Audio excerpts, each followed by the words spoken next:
सद्भावना city news Uttar Pradesh Uttarakhand आपको खबरों में रखे सबसे आगे।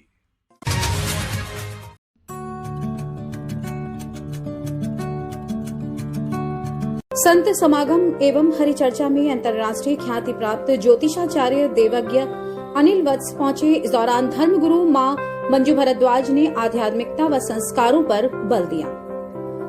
रेड सफायर बैंकेट में आयोजित संत समागम में अंतर्राष्ट्रीय ख्याति प्राप्त ज्योतिषाचार्य देवज्ञ अनिल वत्स, धर्मगुरु मां मंजू भारद्वाज एवं मठ मंदिर विभाग प्रमुख धीर शांत दास अर्धमौनी ने संयुक्त रूप से कहा कि सर्वोच्च न्यायालय द्वारा धार्मिक स्थलों पर बजने वाले लाउड स्पीकर की ध्वनि नियंत्रित करने का आदेश का हम स्वागत करते हैं। अत्यंत तीव्र गति से ध्वनि प्रदूषण के बढ़ते स्तर को रोकने एवं समाज के अंदर बढ़ने वाले धार्मिक कट्टरवाद को रोकने हेतु ये उपाय बहुत अनिवार्य है।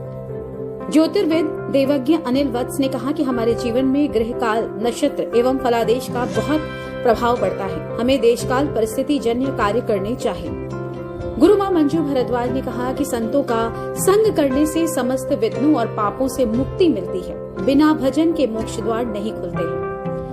संत समागम में सोमनाथ पोपली, मनीष पोपने, राजेश रस्तोगी, संजीव गुप्ता, अरविंद अग्रवाल जोनी, मनोज रस्तोगी, गोपी कृष्ण शर्मा, नरेंद्र सिंह आदि उपस्थित।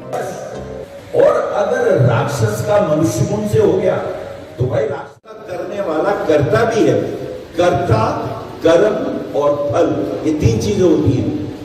अगर आपने कर्म इच्छा से किया है तो उसका फल आपको जरूर मिलेगा। मान लीजिए भगवान कृष्ण ने गीता में इसको कर्म, अकर्म और विकर्म की तरह समझाया है। बड़ी सुंदर व्याख्या करते हैं वो। कहते हैं जब आप किसी कर्म को अपनी इच्छा के अनुसार करते हैं कि मुझे गोल्ड मेडल लाना है इसलिए मैं तेज दौड़ूंगा। अब जो आप तेज दौड़ रहे हैं उसके पीछे उद्देश्य क्या है? Gold medal. और दौड़ कौन रहे हैं? आप। तो आप तो हुए सब्जेक्ट। कर्म क्या है? दौड़ना। फल क्या है? गोल्ड मेडल पाना। यानी कर्ता, कर्म और कर्म का फल। अगर ये तीनों सामने हैं तो भगवान कृष्ण कहते हैं हे अर्जुन, ये व्यक्ति तो हारा ही हुआ है, ये व्यक्ति नहीं जीतेगा। क्योंकि अगर कर्म फल ना मिला तो ये डिप्रेशन में चला जाएगा, ये तो हारा हुआ है। बोले इससे जो श्रेष्ठ है, कर्म से अकर्म महान है। बोले अकर्म यानी कर्म ना करना? बोले नहीं, कर्म तो करना लेकिन कर्म फल का त्याग कर देना। कि प्रभु जीतूं या हारूं, दौड़ूंगा तो मैं जरूर। अब चाहे मैं हार जाऊं चाहे जीत जाऊं। भगवान कृष्ण कहते हैं हे अर्जुन, ये व्यक्ति आधा हारा हुआ है क्योंकि इसने कर्म फल का त्याग कर दिया है। और एक और सूत्र देते हैं उसको, वो विकर्म की संज्ञा देते हैं। उसका अर्थ ये कहते हैं कि वो व्यक्ति तो हार ही नहीं सकता। बोले क्यों? बोले वो कहता प्रभु जी मैं नहीं दौड़ूंगा, आप ही दौड़ेंगे।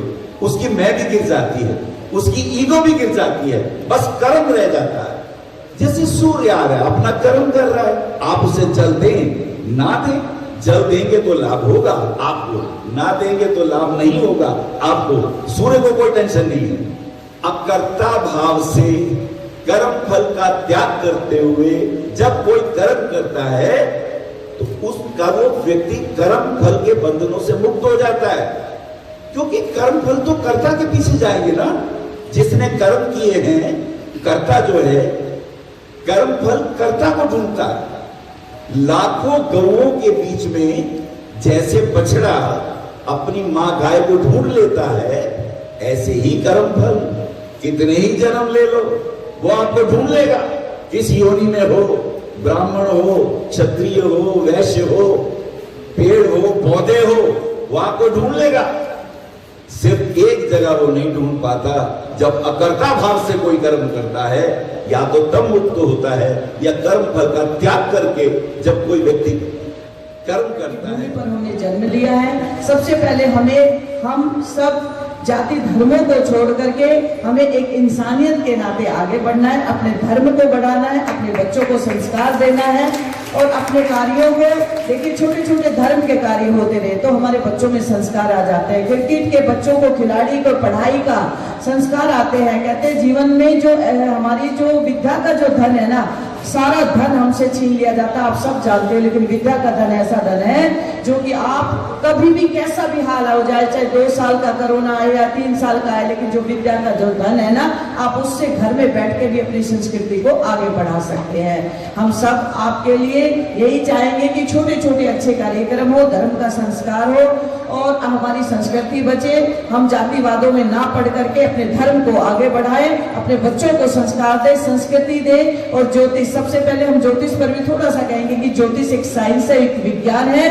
और हमने 20 साल के इस लंबे सफर में ज्योतिष का बहुत ही अच्छा जीवन में एक ऐसा मतलब समय देखा है कि ज्योतिष एक ग्रह मंडल से आकर के, ग्रह मंडलों, ग्रहों के मंडलों से ज्योतिष का कार्य हम संपन्न करते हैं। उसके अनुसार हमारा भविष्य, हमारा जीवन चलता है।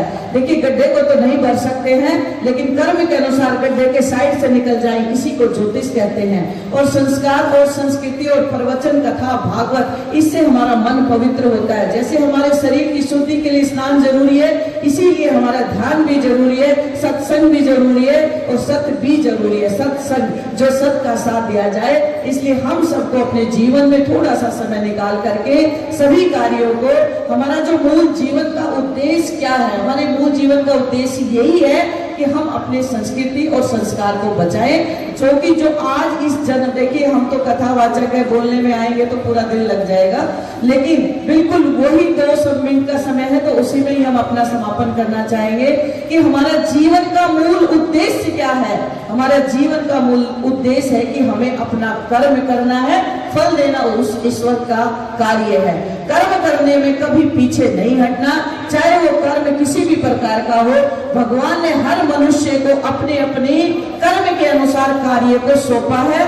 कार्य भी करना है और कर्म भी करना है, जिससे हम इस मेले में आए हुए हैं। ये मेला है, सबको जाना है एक ना एक दिन, तो इस मेले में जो हम आए हैं उसमें हम अच्छा कार्य करके अपना नाम और अपने पूर्वजों का नाम, अपने बच्चों को संस्कार दे करके जाए।